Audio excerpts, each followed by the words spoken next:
Hier 21, nous sommes donc partis suivant le canal impérial qui conduit de Tongzhou à Pékin et sur lequel, à 2 lieues de nous, se trouve un pont de pierre magnifique et qui était fortement défendu par l'armée tartare. À 1 lieu de ce pont, toute cette armée qui pouvait compter de 20 000 à 25 000 hommes, cavalerie et infanterie, vint au-devant de nous, dans une belle plaine entrecoupée de beaux bouquets de bois.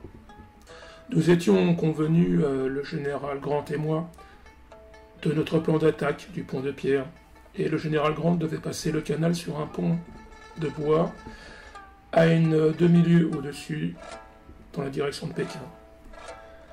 L'armée anglaise était à ma gauche. J'avais placé le général Colino avec l'avant-garde entre la brigade Jamin et les Anglais. L'attaque commença très chaudement de la part des Tartares, et leur cavalerie se groupa par petites masses, depuis la droite jusqu'à la gauche de notre position. L'infanterie était postée dans des camps retranchés, couverts par de très grands bois et des batteries de canons. La cavalerie tartare ne tarda point à s'ébranler et arriva très résolument jusqu'à 50 mètres de ma ligne de tirailleurs, où elle fut reçue par un feu bien nourri qui abattit nombre d'hommes et de chevaux.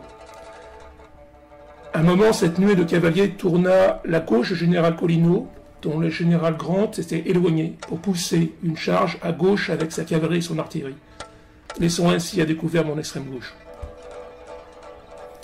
Je n'avais pas besoin de vous dire que dans cette position assez critique, le général Colino, attaqué de front et en flanc, a fait faire feu à toute son artillerie de 4 à mitraille, sur une cavalerie chinoise à gauche, et son infanterie a tenu bon, abattant par un feu bien dirigé tout ce qui se trouvait devant elle.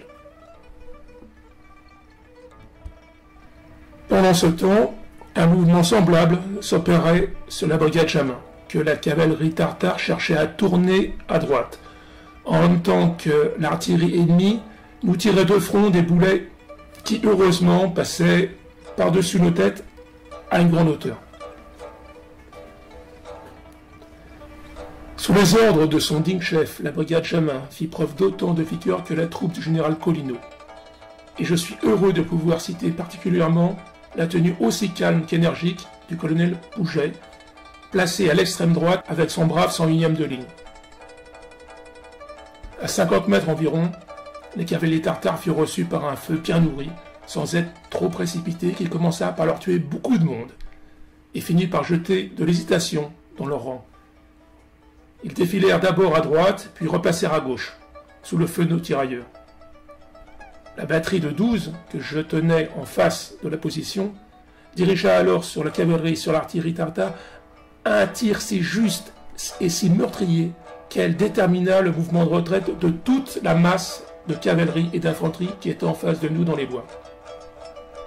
Le colonel de Betzman s'est montré, comme toujours, un artilleur habile et a été parfaitement secondé par ses officiers.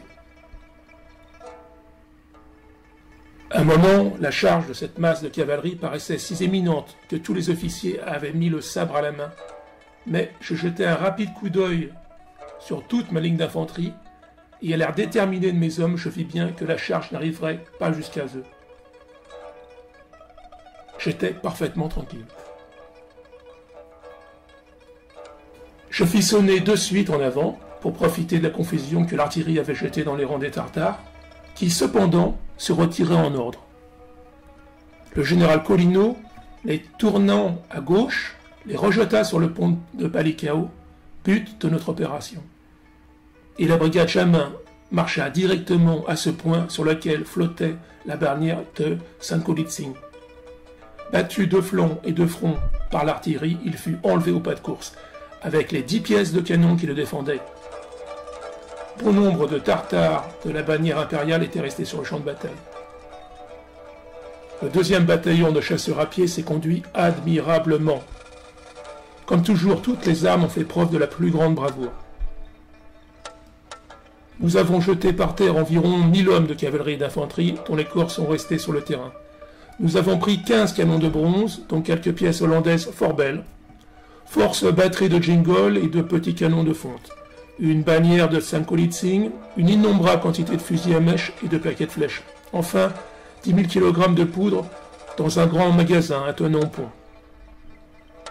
L'armée tartare a été tellement démoralisée qu'une reconnaissance n'a rien trouvé à 2 lieues en avant, c'est-à-dire à 4 de la capitale du Céleste Empire.